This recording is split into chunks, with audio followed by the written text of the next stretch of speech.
وجیہ اللہ بنگش پشاور سے سوال فرماتے ہیں کہ میرا سوال یہ ہے کہ زنجیر زنی کے بارے میں تھوڑی سی ایسی معلومات دیں کہ میں کسی اور کو اپنے جواب پر کنونس کر سکوں۔ مطلب یہ ہے کہ زنجیر زنی کے فلسفے اور کوئی طریقہ جو کہ ہمارے ائمہ سے نقل ہو۔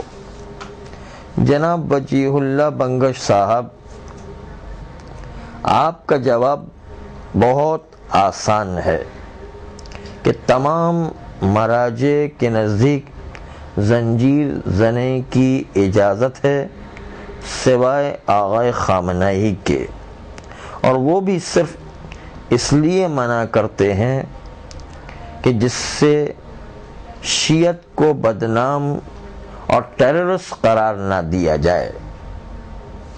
ایسے مقامات پر زنجیر زنی کی اجازت آقا خامنہئی نہیں دے رہے ہیں۔